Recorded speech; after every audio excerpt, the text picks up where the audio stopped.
Mesdames et messieurs, bonsoir. Bienvenue à votre émission Sur la Brèche. Sur la Brèche ce soir, le professeur Théophile Obenga, égyptologue, linguiste, historien et philosophe d'origine congolaise. C'est donc un invité exceptionnel que nous avons ce soir. Bonsoir professeur. Bonsoir, oui. Et merci pour votre disponibilité. Je précise que vous êtes là à Ouagadougou dans le cadre du festival Ciné Droit Libre qui a pour thème cette année donc Pourquoi la démocratie. Professeur, vous avez étudié, comme je l'ai dit, la philosophie à l'université de Bordeaux, des études d'histoire au Collège de France à Paris, l'égyptologie à Genève, et il y a en plus la linguistique, qui est une discipline qui vous est chère. Professeur, qu'est-ce qui a motivé, en tout cas, tant d'études, disons? Je vous remercie beaucoup pour votre aimable invitation, et je salue tous les amis du Burkina Faso. Je suis très heureux de me retrouver ici, assister à ce que les jeunes font dans le cadre de ciné, droit et libre. Votre question est très intéressante. À l'époque, c'était un peu bizarre de faire plusieurs disciplines à la fois. Mais moi, j'étais inspiré par Cheikh Anta Diop, parce que lui, il est mathématicien, physicien, chimiste, philosophe, anthropologue, sociologue. Il a fait l'égyptologue, la linguistique, il a embrassé un peu tous les savoirs à l'époque. Et moi, comme je le lisais, puis je m'intéressais à ce qu'il faisait, j'ai cru beau aussi de m'ouvrir un peu l'esprit. Et à l'époque, c'était un peu rare. Mais aujourd'hui, on appelle ça la pluridisciplinarité ou l'interdisciplinarité. Donc, on était un peu en avance, quoi. Je crois que ça permet quand même... Est-ce que ça veut dire qu'une seule discipline ne suffit pas pour avoir les clés de lecture, par exemple, pour apprécier peut-être la réalité? Oui, la réalité est tellement complexe. Il faut avoir une bonne clé de base, mais il faut avoir plusieurs clés aussi. Ça peut permettre de mieux comprendre.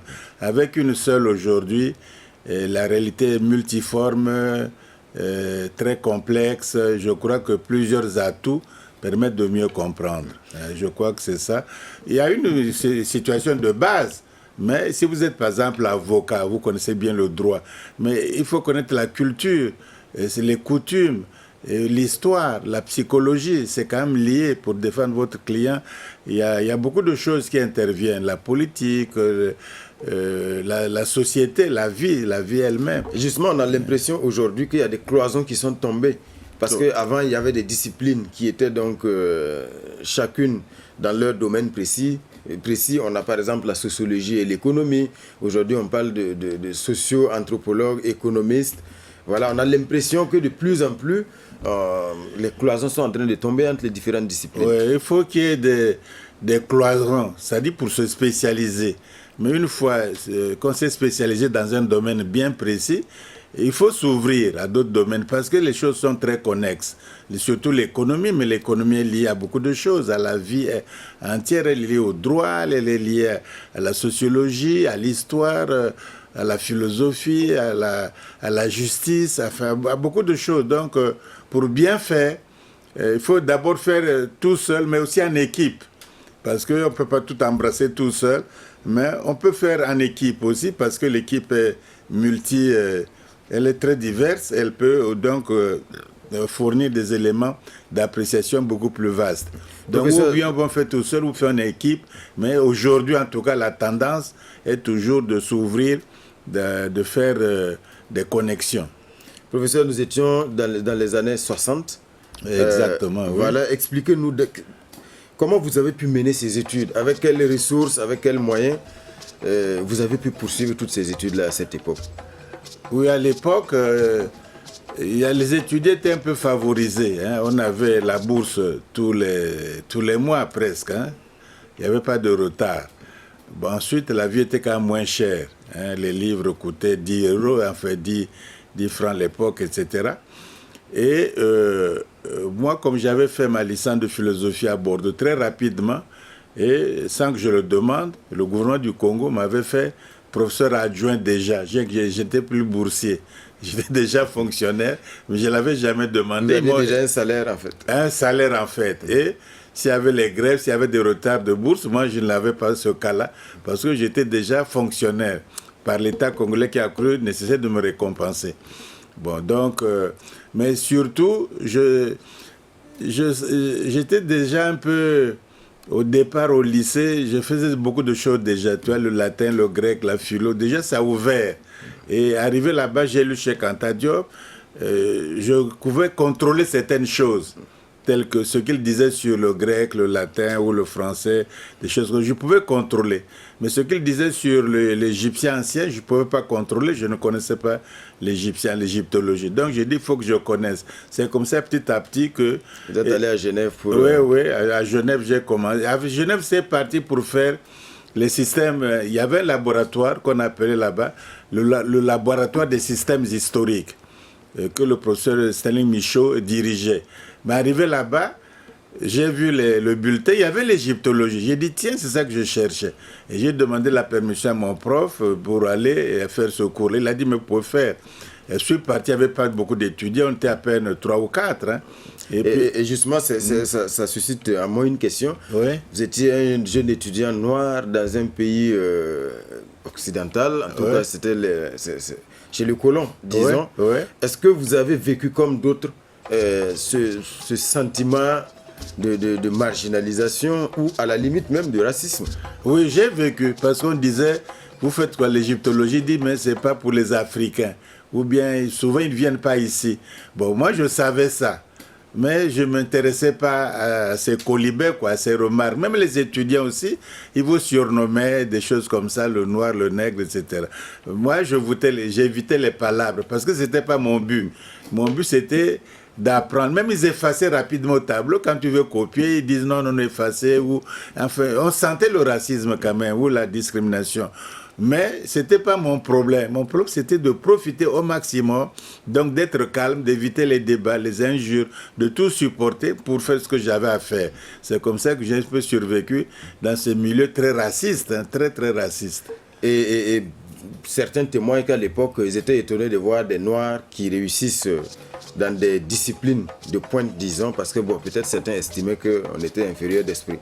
Oui, on était inférieur d'esprit, mais moi j'avais fait le latin et le grec depuis très jeune au lycée, dans les collèges épiscopaux au Congo. Donc je maîtrisais assez bien le grec ancien, et ce qui m'a passionné aussi. Donc arrivé à l'université, bon, je trouvais que c'était relativement facile parce que j'avais fait, et souvent, même il y avait un vieux professeur de philo, il n'était pas raciste, hein. Il était objectif, il était vieux, il ne s'occupait pas de vos choses. Mais il disait que je faisais souvent les meilleurs devoirs en philo, non, en grec de Platon devant tous les autres étudiants blancs européens. Donc, il y avait des professeurs qui étaient objectifs aussi, hein, qui cherchaient le savoir. Parfois, ils étaient étonnés. Vous êtes noir, vous faites bien, mais vous avez appris où avant de venir? J'ai dit, j'ai appris à tel endroit, chez tel. Elle a dit, ah bon, d'accord. Il y avait l'étonnement, parce que c'était un peu bizarre. Il y a la littérature sur le noir sauvage, le noir primitif, qui continue aujourd'hui d'ailleurs. Hein, ils écrivent des livres sur les sauvages, des choses comme ça. Ouais. Donc, il y avait quand même un étonnement. Parce que c'est les rapports entre l'Occident et l'Afrique, entre les Noirs et les Blancs.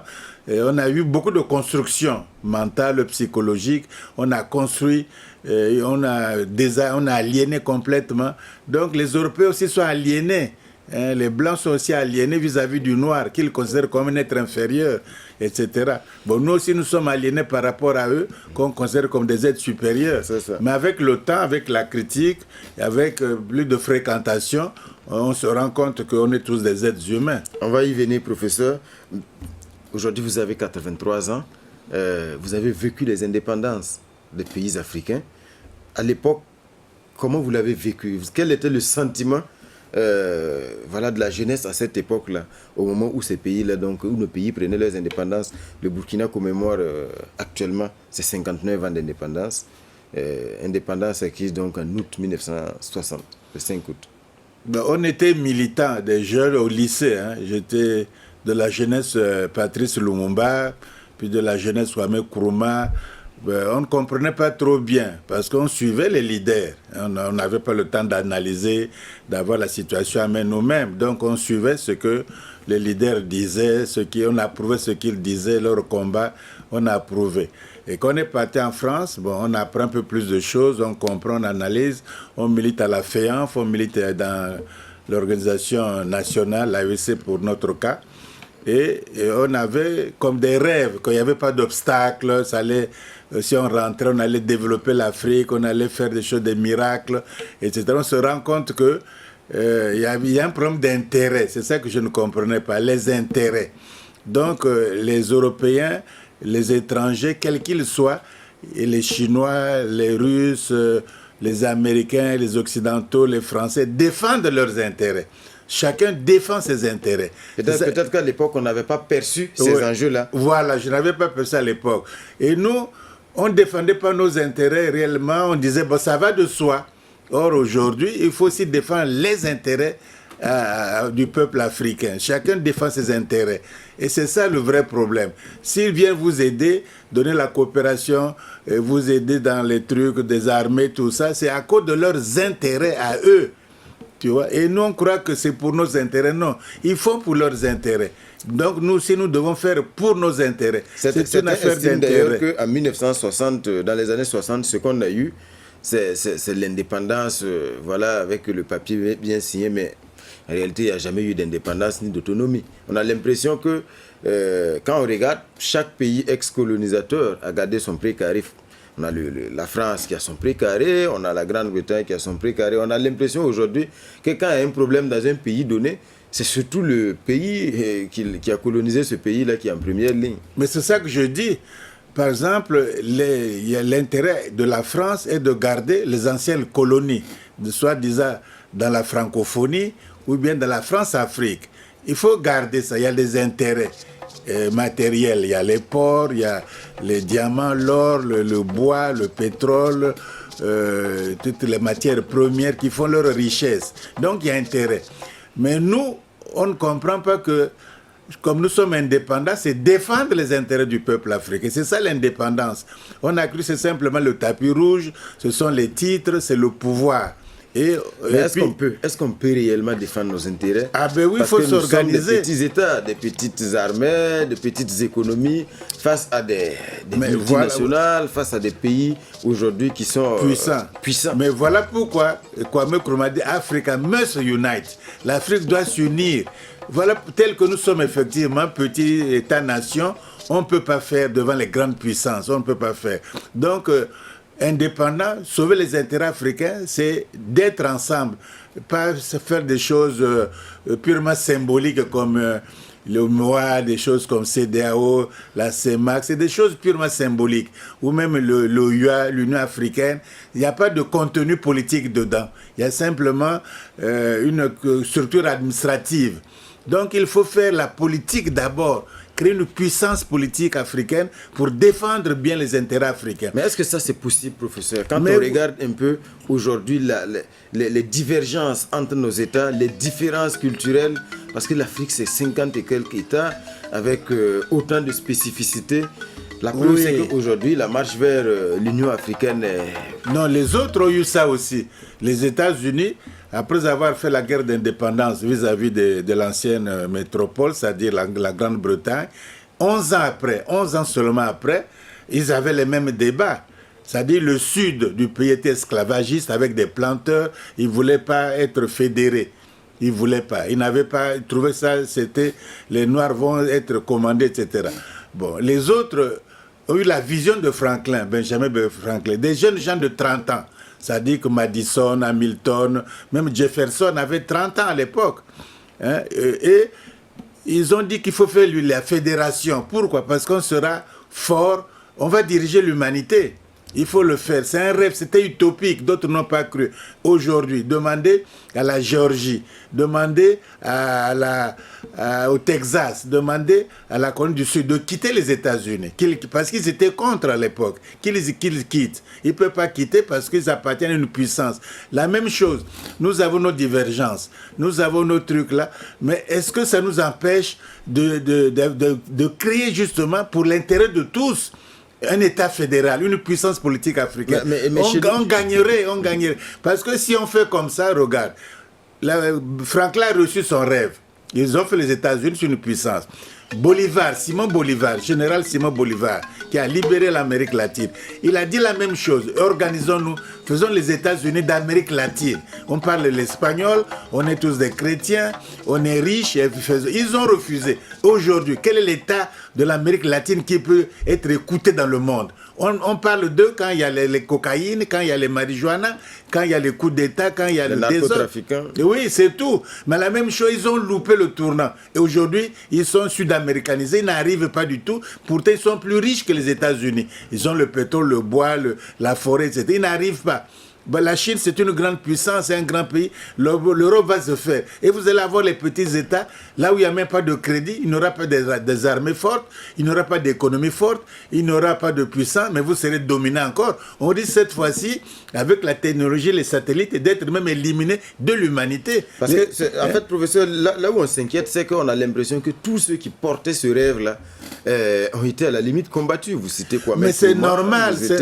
Mais c'est normal qu'on combatte parce que l'Occident ne peut pas vivre sans l'Afrique.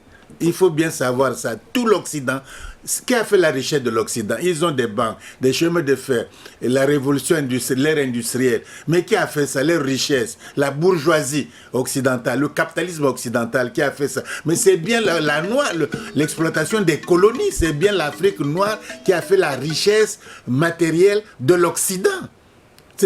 Tous, ils avaient des colonies.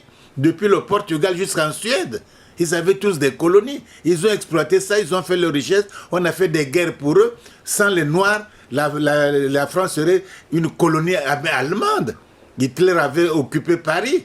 Et De Gaulle avait fui la France, l'Angleterre. Il est venu au Congo-Brazzaville, qui a fait de Brazzaville la capitale de la France libre. Ils étaient vaincus. Et ce sont les divisions blindées de Jean Leclerc qui ont libéré Paris. C'était des Noirs qu'on critique, qu'on injurie en appelant ça des tirailleurs sénégalais. On ne donne même pas aucun droit. C'est nous qui avons fait l'Europe matériellement. C'est nous qui avons créé la bourgeoisie européenne capitaliste. C'est pas eux. Est-ce que nos leaders politiques... Mais on peut faire la même chose pour nous. Qu'est-ce qui nous empêche de créer une bourgeoisie noire africaine pour les intérêts de l'Afrique, de créer la puissance politique? Mais il faut faire ces choses-là. Mais les Chinois sont plus intelligents que nous. Les Européens, mais tout le monde a le même cerveau, les mêmes neurones. Mais professeur, quand vous regardez nos leaders politiques aujourd'hui... Mais oui, mais c'est des leaders qu'on a mis là pour... Ils ne vont pas rester là pendant 1000 ans. C'est des leaders... que la France, les pays occidentaux sont très calculateurs. Ils savent défendre leurs intérêts. Ils placent les gens qu'il faut, ils font la sécurité, ils infiltrent tous les systèmes. Mais c'est la démocratie, c'est nous qui les votons. Ils font tout ce qu'il faut et nous n'arrivons pas à défendre nos intérêts. Tu es chef, tu es le tapis rouge, on te fait le salam alek, on t'adore, on fait ceci, tu fais les mandats, tu changes les constitutions, tu refais les mandats. Le pays n'avance pas parce que tu n'as même pas d'argent, tu t'endettes auprès de la Banque mondiale, le FMI, etc. Le pays se détruit, se fragilise. Et cette fragilité-là, l'Occident adore ça parce qu'il peut mieux exploiter, prendre l'uranium au Niger gratuitement. Il n'y a pas un seul grain de diamant en Belgique et Anvers c'est la capitale du diamant. Ils ont le diamant où Areva est le nucléaire du monde. Ils ont l'uranium où Professeur, est-ce que la solution c'est la révolution? Non, c'est pas la révolution. Il faut analyser les choses, il faut comprendre les choses. On n'est pas obligé de faire la révolution.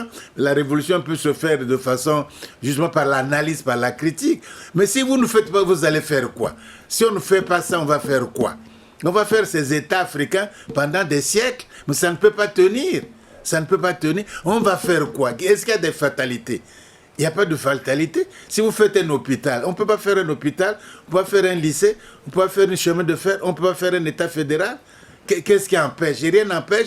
C'est simplement, on va vous croire que c'est de l'utopie. Mais les États-Unis, c'était l'utopie.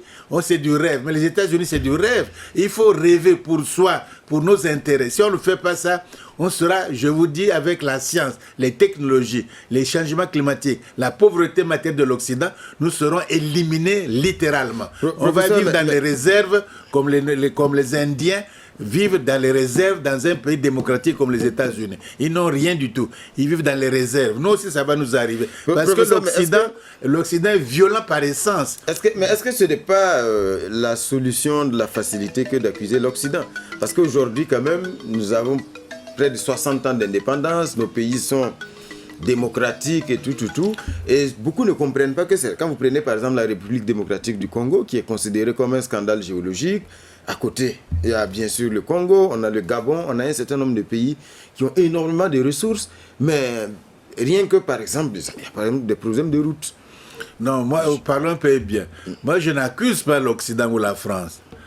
Je dis simplement que la France, l'Occident, ils savent défendre leurs intérêts.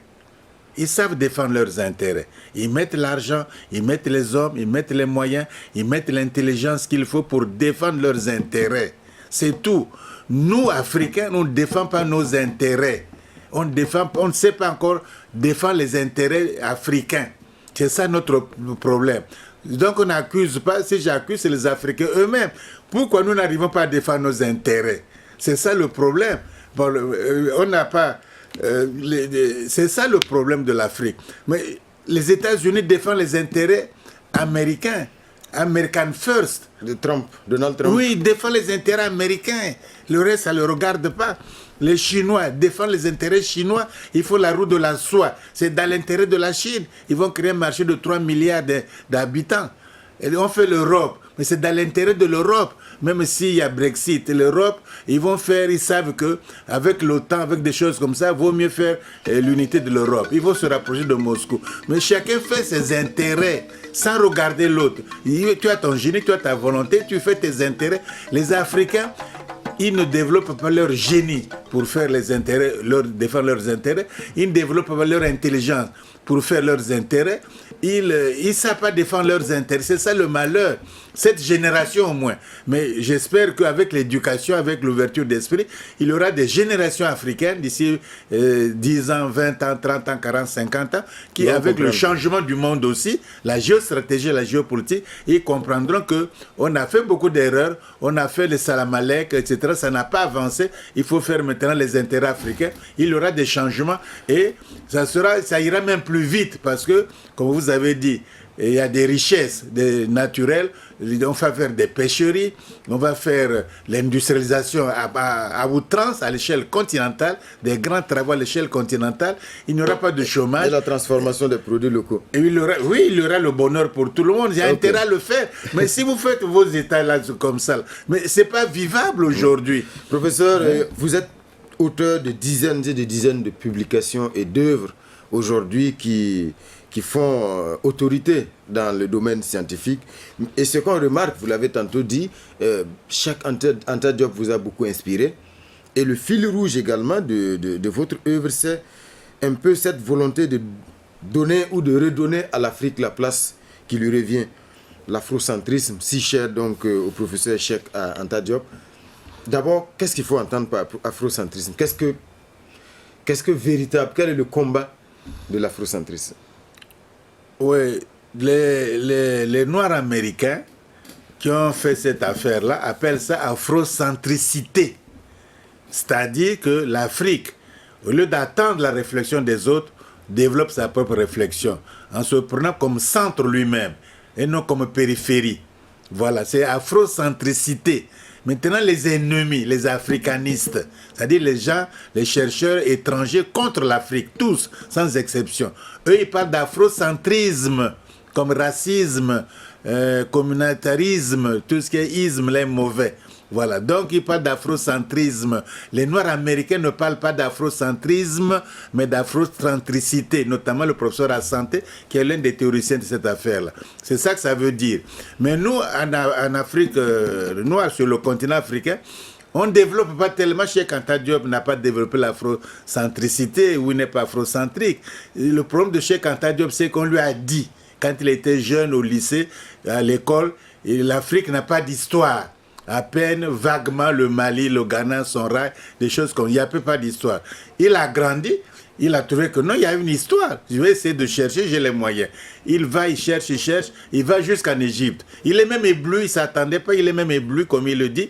Il dit, bon, il ne cache pas pour plaire aux autres. Il a dit, voici nos racines. Il y a un continuum historique depuis l'Égypte antique jusqu'à nos jours. Et ça, c'est pour donner à l'Afrique la conscience historique. Parce que tu ne peux pas te développer si tu n'as pas ta conscience historique. Si tu vis sur la conscience historique d'un autre, si tu vois le monde selon que la lecture de l'autre, il faut avoir ta conscience historique pour faire ta propre lecture du monde. C'est ça que Cheikh Anta Diop nous a donné, la conscience historique. C'est ça. Je peux analyser, etc. Voilà pourquoi c'est un combat. Hegel vous a exclu de l'histoire, donc vous ne valez rien dans l'humanité, vous êtes en marche. Que fait M. Sarkozy à Dakar? Il dit que les nègres, on n'est pas suffisamment les nègres ne sont pas rentrés dans l'histoire. Donc vous n'êtes même pas considérés. Vous n'êtes pas, c'est des animaux comme qui ne rentrent pas dans l'histoire. Voilà ce que Sarkozy a dit. Les Noirs sont des animaux qui ne rentrent pas encore dans l'histoire. Et on a applaudi. Hein? Et que disent les autres? Et leur livre, c'est toujours des sauvages. Hein? Fauvel vient d'écrire un livre sur les sauvages, des choses comme ça. Il fabrique des théories qui n'existent même pas, le camito-sémitique, l'afro-asiatique.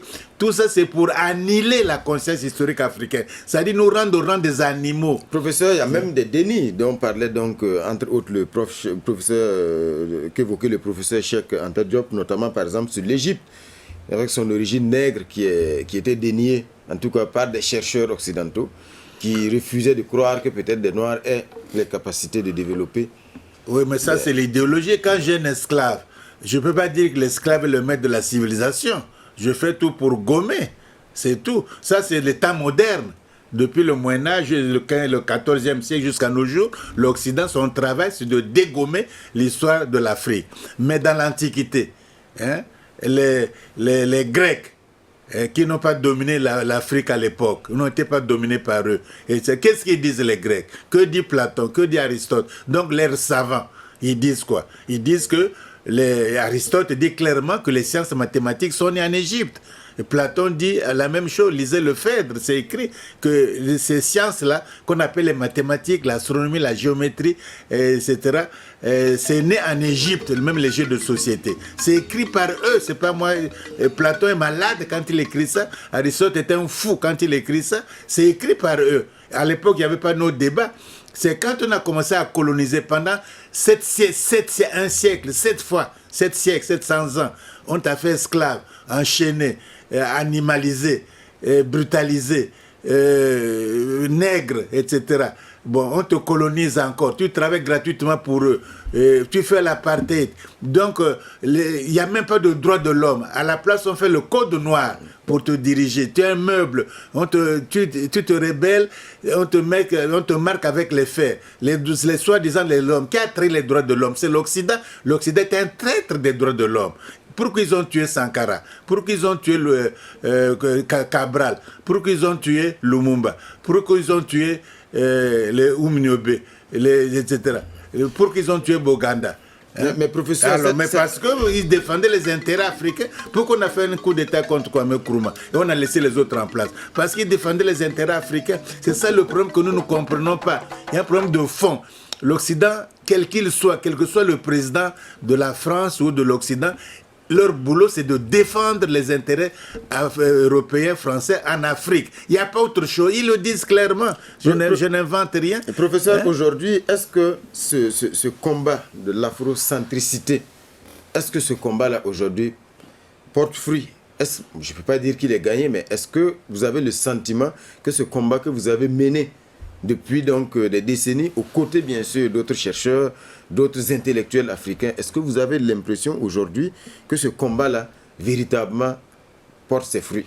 Bon, oui, je crois, il y a beaucoup d'intellectuels africains, si on fait les pourcentages, il y a beaucoup d'intellectuels africains qui sont du côté, disons, de l'Afrique, des intérêts africains.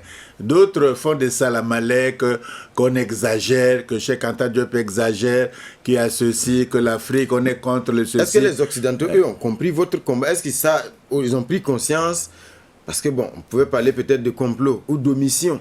Aujourd'hui, est-ce que, véritablement, on a des chercheurs objectifs maintenant occidentaux, selon vous? Non, moi, je crois qu'il n'y aura jamais un chercheur français, occidental, objectif vis-à-vis de l'histoire africaine. Jamais.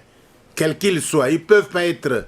Parce que ils sont payés pour faire des recherches pour dominer l'Afrique. Ce n'est pas autre chose. Ils sont nommés à des hauts postes, à des grandes chaires pour dominer l'Afrique.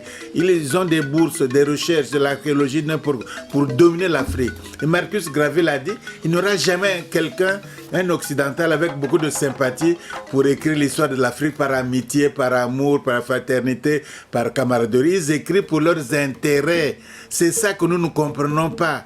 Il n'y a pas d'amitié comme ça. C'est les intérêts. Nous sauvegardons nos intérêts. Après, on va dire c'est des hommes comme nous. On discute d'homme à homme. Mais nous, on ne discute pas d'homme à homme. Eux, ils discutent en défendant leurs intérêts. Quand on fait la France-Afrique, on va là-bas. Quel intérêt les Africains défendent? Ils défendent les intérêts de la France, de la francophonie. Ils ne défendent pas leurs intérêts. Il faut défendre nos intérêts. La France défend ses intérêts, la Chine défend ses intérêts. Et on discute à égalité. On discute à égalité. Et chacun, c'est la lutte, c'est la vie, on partage. Mais nous, on ne veut pas défendre les intérêts. On veut être dominé. Professeur, aujourd'hui, on parle donc toujours de la marche vers la démocratie, en tout cas des pays africains. Depuis, bien sûr, les années 70, les années 80 pour d'autres pays, on a cette marche-là qui est longue et qui s'éternise. Parce que dans la plupart des pays africains, on a toujours des problèmes politiques, des démocraties qui ont du mal véritablement à fonctionner. Quelle lecture vous faites de cela, professeur? Tu sais, quand on prend un mauvais chemin, hein, c'est difficile d'aller au village, hein. On a pris des mauvais chemins. C'est-à-dire, on a fait trop, on a exagéré, on a élevé à l'État suprême l'État-nation. L'État-nation est une faiblesse. On a vu l'exemple de l'Amérique latine. Hein? Mais la Chine peut faire aussi plusieurs républiques. Hein? Ça va leur donner rien du tout. Ils ont fait un seul État. Nous, on a fait le mauvais chemin, comme l'Amérique latine a fait le mauvais chemin contre Bolivar, en prenant plusieurs chemins. Ça ne va nulle part. Donc vous ne croyez pas qu'on puisse un jour arriver à Mais non, on ne peut pas faire comme ça. Ça n'existe pas. Donc vous aurez 50... Les États-Unis, un seul ambassadeur à Paris. Et vous, pauvres, vous avez 54 ambassadeurs. La Chine, puissance, un seul ambassadeur à Paris. Et vous, pauvres diables, comme vous injuriez même, vous avez 54 ambassadeurs. Mais vous voyez, c'est contre l'humanité. C'est contre l'histoire. On ne fait pas comme ça. Il y a intérêt à être fort. Tu seras heureux aujourd'hui. Ton équipement sera même merveilleux. C'est ça. On ne perd pas en étant ensemble. On ne perd pas en développant l'État fédéral. On ne perd pas en faisant... Mais on a fait le mauvais chemin, guidé par l'Occident d'ailleurs, pour bloquer l'Afrique. Donc, on fait les petits trucs. Bruxelles. Tu crois que Kwame Nkrumah, au Sadjefo, aurait accepté que l'Union européenne finance l'Union africaine? Nkrumah l'aurait accepté. Mais ça, c'est un crime, ça. Mais comment, pour qu'ils ne supportent pas les organisations de Chine, des Chinois ou des Arabes ou des Russes, pour qu'ils ne financent pas là-bas, ils financent chez nous pour suivre ce que nous faisons, pour espionner les chefs d'État africains et pour contrôler l'Union africaine. On ne peut pas avancer sur ce mauvais chemin.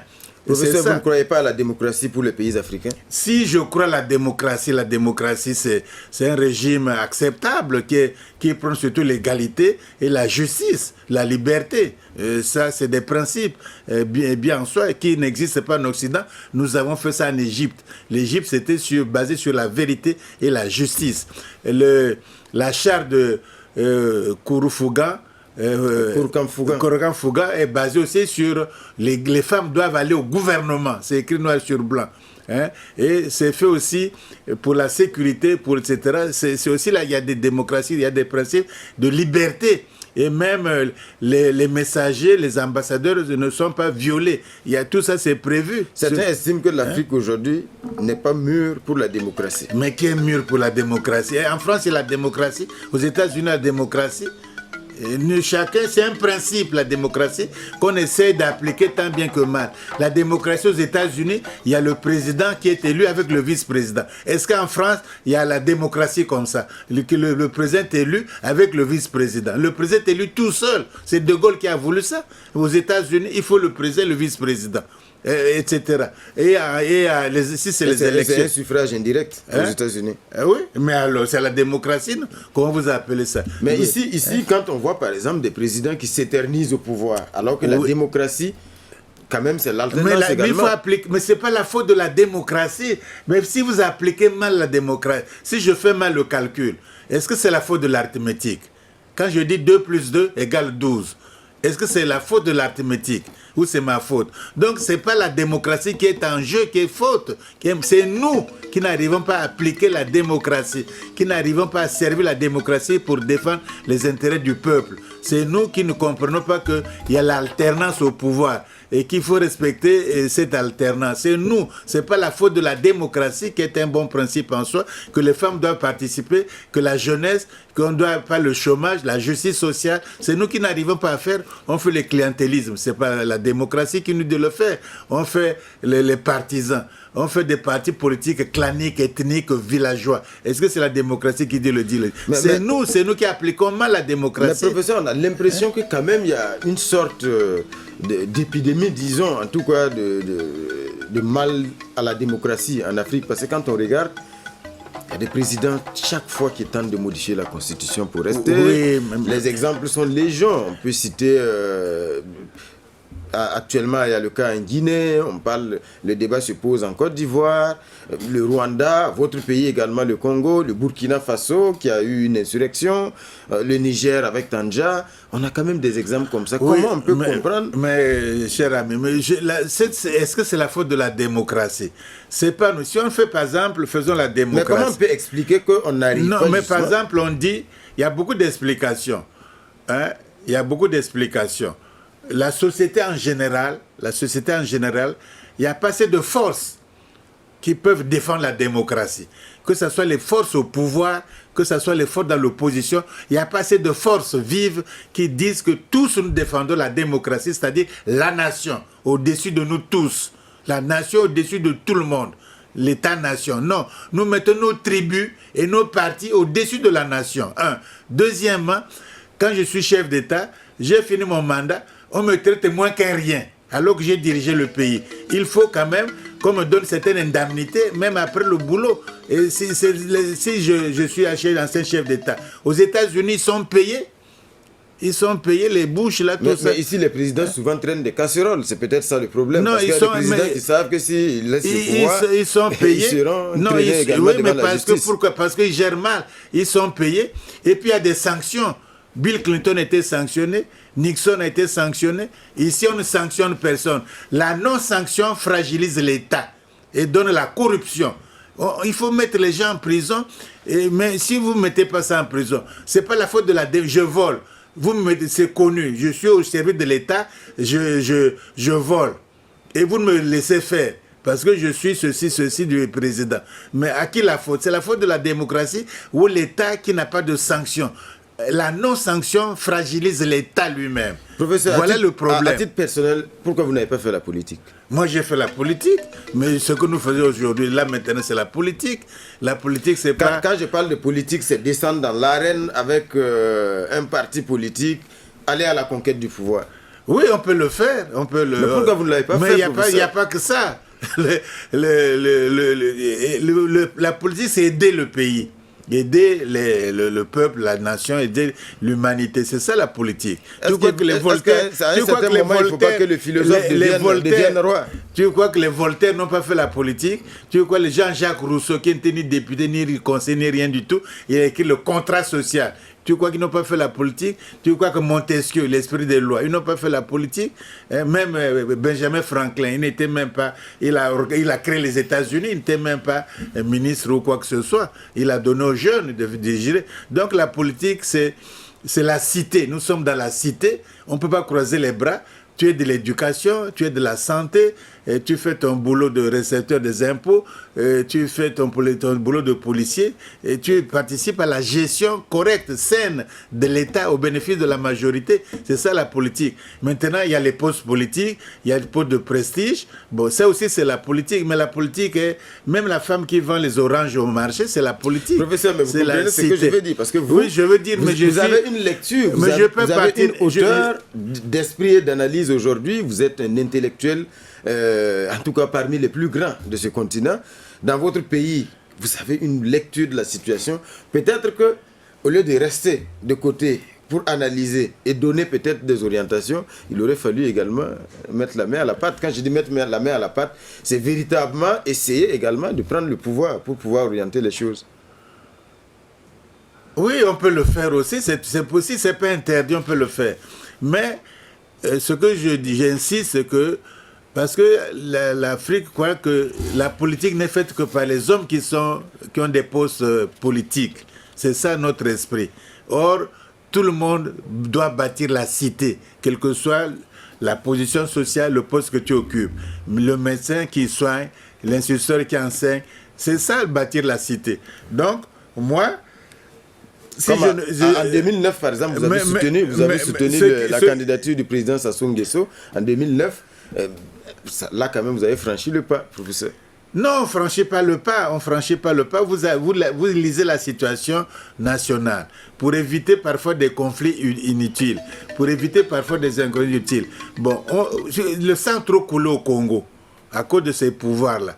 Bon, si tu fais le compromis, il vaut mieux préserver le sang que par entêtement, par exigence absolue, on arrive à faire couler le sang. Le Congo, c'est un pays extrêmement violent. Extrêmement violent, le Congo-Brazzaville, extrêmement violent. Les chefs d'État ont été emprisonnés. Je ne sais pas combien d'États ont été emprisonnés ici en Afrique de l'Ouest. Des chefs d'État ont été tués, assassinés en plein midi, à bout portant. Hein? Il y a des guerres civiles innombrables. Les conférences nationales comptent au moins 30 000 morts. Professeur, est-ce que vous pensez citoyens. Donc, la stabilité... Donc cette violence-là vous amène quand même à une certaine analyse. À une analyse. C'est de l'électrique. Ça dit que toi, tu ne comptes pas, il n'y a que moi qui compte. C'est ça un peu comme... Tes opinions ne comptent pas, c'est mes opinions qui comptent. Ta manière d'analyser ne compte pas, c'est la mienne. On arrive à monter ces choses-là. Et puis, alors que c'est un petit pays de rien du tout, qui a à peine 3 ou 4 millions d'habitants, qui se connaissent tous, ils sont intelligents, ils sont éveillés, mais quand il s'agit de pouvoir, ils deviennent des lions affamés. Professeur, est-ce qu'au nom de la stabilité, par exemple, un président peut rester 30 ans, voire plus au pouvoir? Non, il n'y a pas de stabilité. Est-ce que la stabilité, c'est un prince démocratique? Ça, c'est faux. La stabilité, les Africains ont inventé ça. La stabilité, la paix, des choses comme ça. Ce n'est pas des principes démocratiques. On peut faire la paix dans une monarchie, on peut faire la paix dans un empire, on peut faire la paix dans une dictature. La paix, c'est autre chose. Mais nous, on confond tout. Il faut la stabilité. Ça dit que le gars reste là. Mais avant lui, il n'y avait pas de stabilité. Donc, il n'y a que le chef d'État là qui porte la stabilité. Ça, c'est la fabrication. C'était le cas en 2016, par exemple, au Congo. Le président a modifié la constitution. Et puis, bon, en principe, il ne devrait plus pouvoir se présenter. Il s'est présenté encore pour un autre mandat. Mais c'est ça que je dis. Si aussi je fais les intérêts personnels, je peux faire la constitution. Je dis que quand on a 70 ans, on ne se présente pas. Quand moi, j'en ai 50. Bon, mais quand j'arrive à 70 ans, je veux rester au pouvoir. Je change la constitution. Mais ça, ce n'est pas la démocratie. Ça, c'est des intérêts personnels, des intérêts égoïstes, des intérêts personnels. Et pour les faire passer, bon, on fait changer la constitution parce qu'on a le pouvoir de le faire. Et comme il n'y a pas de force d'opposition assez forte, hein, ni l'armée, ni les forces vives, personne ici oppose, bon, ça va de soi. Il y a des faiblesses un peu partout. Il y a des peurs, des faiblesses un peu partout. Bon, mais c'est une situation qui ne va pas durer. Je ne vois pas que dans 20 ans, 50 ans, on est en train de faire un boulot extraordinaire au niveau panafricain. Toute la jeunesse africaine n'écoute plus ces choses-là. La jeunesse africaine n'est plus dans ces débats de constitution des choses. Est-ce ça dit qu'à titre personnel, vous ne soutenez plus le président Sassou Nguesso, par exemple, au Congo? Mais il est président de la République. Est-ce que vous l'avez soutenu en 2009? Est-ce que vous continuez de le soutenir aujourd'hui? Oui, il est président de la République, il dirige le Congo, on soutient. Okay. Hein, ça, mais il y a les institutions. Parce que nous, on confond aussi tout. Par exemple, tu sais, ces choses-là, il ne faut pas faire affaire avec la haine. Hein, la haine. C'est-à-dire, je ne t'aime pas, et puis, tout ce que tu dis, même bien, ça ne me regarde pas. Je t'adore, tout ce que tu fais, même le mal, j'accepte. Non. il faut être un peu objectif. C'est ça. Il s'agit, par exemple, il y a des étapes. Il y a des étapes et les hommes arrivent à l'usure, les hommes arrivent à leur mort naturelle, les hommes arrivent à des changements. Il y a des choses comme ça qui arrivent aussi. Donc je crois que dans le cas du Congo, hein, le sang coulait plus que dans tout autre pays africain. Je dis bien, dans tout autre pays africain. Donc il est sage quand même, je crois, hein, pour ne pas se tuer tous les jours pour rien, pour le pouvoir simplement, et les pouvoirs qui n'avancent aussi pas le pays, pour que se tuer tous les jours, et c'est des innocents qui meurent. Le Congo a tué presque tous ses cadres. Ils sont en prison, ils sont empoisonnés, ils sont malades, il y a presque rien. Hein? Et le pays dégringole culturellement, intellectuellement. Mais on ne peut pas accepter ça pour les intérêts, etc. Alors, donc, parfois, les compromis sont nécessaires. Professeur, on va évoquer des questions d'actualité. Ouais. Le terrorisme aujourd'hui, vous êtes au Burkina Faso, un pays aujourd'hui qui se trouve donc, en tout cas, pris pour cible par des groupes terroristes, l'insécurité qu'on ne connaissait pas il y a peut-être juste 5-10 ans. Aujourd'hui, il y a eu la contagion depuis donc, le Niger, le Mali. On a l'impression que c'est un phénomène qui malheureusement ne cesse de gagner du terrain, notamment dans la bande sahélienne. Quelle est la lecture que vous faites du développement de ce phénomène?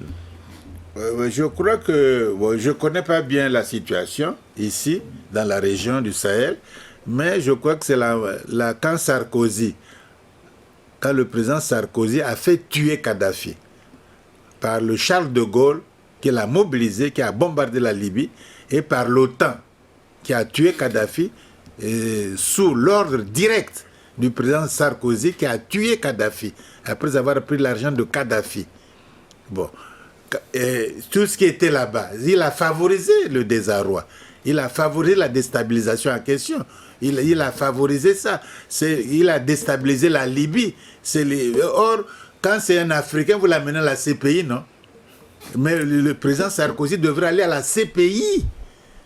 Parce qu'il a détruit un pays comme la Libye. Il a mis du désordre en Libye, il a tué Kadhafi. C'est ça le problème de fond. Et après, il y a eu un désordre tel, parce qu'il y avait une armée. Les armes se sont répandues, les groupes se sont répandus, et chacun a mobilisé ça. Et qui donne les armes aux djihadistes là? Ils n'ont pas d'usine pour fabriquer les armes.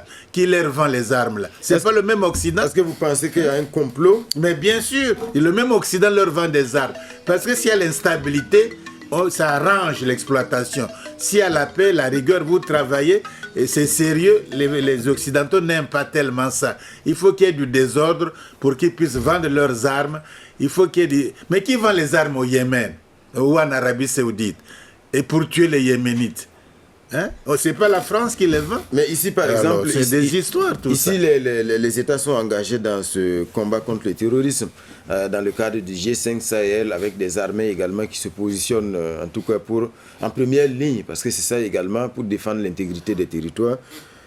En cela, on a le soutien de la France, qui a engagé près de 4500 militaires donc, ici, notamment donc, dans la bande sahélienne, pour soutenir les pays dans la lutte contre le terrorisme.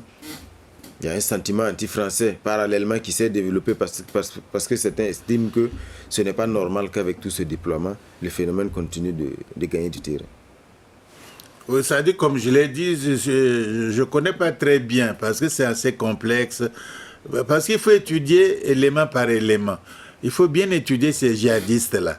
Ils ont commencé à Boko Haram, qu'est-ce qu'ils veulent, comment ils sont organisés, ils viennent d'où, etc., du Proche-Orient, du Moyen-Orient, qui les finance, comment ils sont, etc., ils sont organisés et comment ils opèrent. Ça, il faut faire une étude assez approfondie de voir leur comportement, leurs moyens de substance, etc., etc. C'est les mêmes qui vous donnent les armes, c'est les mêmes qui leur donnent des armes, qui leur vendent des armes. C'est les mêmes gars. Ils vendent les armes en Arabie Saoudite et puis il y a crise humanitaire au Yémen. Ceux qui créent la crise humanitaire, ils pleurent de ça, mais ils n'ont qu'à arrêter les armes d'abord. C'est la même chose. Donc, qui alimente les djihadistes? C'est eux, etc. Bon. Ensuite, quelle armée africaine qui les combat? Il n'y a pas d'armée africaine. Il n'y a pas d'équipement, il n'y a pas d'argent, il n'y a pas de... C'est pas sophistiqué. Il n'y a rien, il n'y a pas d'armée. S'il y avait une armée africaine de 4-5 pays, ils allaient en finir par eux-mêmes. Mais il n'y a pas d'armée. Ils n'ont pas d'équipement, ils n'ont pas d'argent, ils n'ont pas de structure. C'est ce qu'on tente de faire dans le cas du G5 Sahel, les 5 pays oui, qui ils n'ont pas d'armée. Voilà pourquoi ils demandent à la France de les aider. C'est tout. Mais il faut avoir votre armée, c'est ça le problème. Tous ces pays-là doivent avoir une seule armée. Elle serait forte. Mais chaque armée, ça ne va pas. Il faut une armée forte. Mais les États-Unis, c'est grand. Ils ont un seul état-major. Les États-Unis sont grands. Ils ont un seul chef d'état-major. Un seul ministre de la Défense. Un seul. Et puis, il y a tous les moyens sophistiqués. Il y a l'ordre, il y a la discipline, il y a l'état-major, il y a le commandement, il y a les moyens qu'on donne, il y a les ordres, et puis on va au combat, il y a la formation. Mais ici, il n'y a pas d'argent. Ça coûte très cher. Et l'équipement coûte très cher, c'est sophistiqué. On n'arrive pas à payer ces histoires, les drones et tout, on n'arrive pas à payer. Et puis bon, on est là comme ça, on va même pas au combat. Et on surveille peut-être la ville comme ça. Et puis la France dit, bon, je viens vous aider, mais... Il n'envoie pas beaucoup de gens, non, il ne donne pas l'argent, puisque le président du Tchad, il réclame l'argent, non, depuis longtemps, et il n'y a pas d'argent. On est organisé, Barkhane, tout ça, il n'y a pas d'argent. On va faire comment? Et justement, le président français a invité les présidents des 5 pays du G5 Sahel, en tout cas, à se retrouver le 16 décembre à Pau, justement parce que, en tout cas, le président français exprimait son agacement face à la montée du sentiment anti-français dans ces pays du G5 là, parce que en tout cas il estime que normalement ça devrait être le contraire vu que la France est engagée pour défendre ces pays, et il demande donc à ses présidents de venir à Pau en France pour clarifier leur position, parce qu'il estime Mais pourquoi ne clarifier la position à Bamako, là où il y a les djihadistes, là où il y a les problèmes? Pourquoi on ne va pas clarifier les positions à Ouagadougou ou à Niamey? Il faut qu'on aille à Pau. Vous voyez bien que c'est comme des serviteurs. On ne vous prend pas en considération. Le combat a lieu ici. Les problèmes sont lieu ici. Il y a les difficultés. On peut aller même sur le terrain. Il y a des problèmes. C'est les gens ici que les soldats meurent. C'est ici qu'il y a des problèmes. Venez sur place et puis on analyse, on voit, etc. Hein? Donc, déjà, vous n'avez pas l'argent. Il faut payer vos billets. Il faut payer votre séjour, aller-retour. Et quand ils voyagent, ils voyagent avec 100 types. Il faut aller là-bas et puis revenir. Certains y voient encore des élans de paternalisme. Mais c'est comme à des enfants. À des enfants. Le combat a lieu ici. Les difficultés ont lieu ici. Le mieux... Et les plus nombreux sont ici, les chefs d'État les plus nombreux. Là-bas, il est tout seul. Le mieux qu'il devienne tout seul avec son ministre de la Défense, un état-major, pour discuter des problèmes ici sur place. Hein? C'est même un manque de respect. Normalement, on ne devrait même pas aller, quoi. Parce que il faut en finir avec cet esprit d'enfantin. Il faut en finir. Il faut respecter l'Afrique. Les Africains doivent respecter l'Afrique. C'est ça qui... Tu aurais appelé un président français comme s'il allait refuser. Tu allais faire appeler un président américain, Trump refuse. Nous ne respectons pas l'Afrique. Il suffit que n'importe qui vous appelle, n'importe qui vous fait ceci, on vous appelle en Chine, vous partez, on vous appelle à New Delhi, vous partez, on vous appelle à Moscou, vous partez, on vous appelle ceci, vous partez, c'est de n'importe quoi. Il n'y a pas de respect du continent africain par les Africains eux-mêmes. Il faut respecter. Et puis si vous respectez, on va vous respecter. Mais si on vous dit, on claque la main, venez, vous courez comme des enfants et des chefs d'État qui sont... Mais est-ce que nos chefs d'État ont vraiment le choix? Parce que c'est ça également le problème. Mais ici, nous ne sommes pas chefs d'État. Et ils quittent. Et le chef d'État a tous les choix. Il a la souveraineté nationale. Il a la souveraineté. Ils sont nombreux. Ils ont la souveraineté. Ils sont... des pays riches, ils sont des pays puissants, ils sont des pays qui sont ensemble. Hein? Il faut qu'ils se coordonnent. Ensemble, on fait l'unité. On devrait faire simplement ceci. Il y a 3 ou 4 pays là. On dit, nous désignons le chef, par exemple, de tel pays, hein, et qui, pour ce problème-là, est notre leader. Ils sont tous au même niveau. On doit dire pour le Sahel, nous sommes tous engagés, mais notre président, notre porte-parole, les gens à qui nous nous fions, la concertation, c'est tel président. L'unité, on le met devant. Mais c'est ce qui se passe, il y a le président en exercice du G5 Sahel, c'est tournant. Oh, c'est des histoires. Ça tourne comment? Ça tourne. Ça dit, tu n'as même pas fini, ça tourne. Parce qu'on craint la caporalisation, on craint que c'est donc on craint l'exercice du pouvoir. Ça ne marche pas ces choses. On fait dans la peur. Il y a des choses dans la peur, pas dans la sincérité, pas dans l'objectivité, pas dans les principes. Donc il faut l'enlever. Et ça fait bien. Tu as déjà vu les présidents. Là où ça marche, réellement fait des trucs tournants. Après 2-3 mois, t'enlèves. 2-3 mois, t'enlèves. Vous avez obtenu quel résultat? On ne fait pas les trucs tournants comme ça. Hein? Professeur, c'est la peur qui dicte le contour. Professeur, est-ce qu'il n'y a pas un passif qu'on a du mal à solder avec la France? Non, mais il y a pas pas de l'ensemble des pays. Non, il n'y a pas de passif. Nous, on était colonisés. D'abord, on était... C'est l'histoire. Si on loupe l'histoire, on loupe tout. Nous étions esclaves par l'Europe, la France y compris, surtout. Les ports de Bordeaux, de Dieppe, de Lorient, Saint-Malo, tout ça, c'est des ports négriers en quantité. Des ports négriers en quantité, Saint-Malo, port négrier, Nantes, port négrier, Lorient, port négrier, Bordeaux, port négrier, Dieppe, port négrier, etc., etc. On était port négrier. Hein? Donc ils ont fait beaucoup de richesses. Ils ont eu la Louisiane, les Antilles, ils ont eu des colonies. Et on a fait leur richesse, le sucre, les plantations, et ils ne connaissaient même pas la pomme de terre. C'est parti au Mexique, le Mexique en France. Voilà. Ensuite, ils dominaient. Et aujourd'hui, ça continue par le type qui a tous les ports. Imagine-toi, les ports maritimes de la Chine appartiennent à quelqu'un qui n'est même pas chinois. Imagine que toi, tous les ports américains importants appartiennent à un type qui n'est même pas américain. C'est le cas pour l'Afrique. Hein? Tous les ports américains, Luanda, Brazzaville, Douala, Kribi, Abidjan, Conakry, Dakar, tous ces ports appartiennent à un individu qui n'est même pas l'État français, qui a même des problèmes judiciaires dans son pays, M. Bolloré. Mais quel est le continent qui peut faire ça? Mais vous ne voyez même pas tous les ports, l'export, l'import, tout ce qui rentre, tout ce qui sort, on donne à un individu qui vous trompe avec des maisons, qui dit les cinémas, qui construit des choses, des blagues comme ça, ou les voitures électroniques, des choses comme ça. Là. Mais même à des Saint-Jean, on ne le fait plus. Et nous acceptons. Manque de respect du continent africain. Manque de respect du patrimoine africain. Par nous-mêmes africains. Bolloré, il est qui même.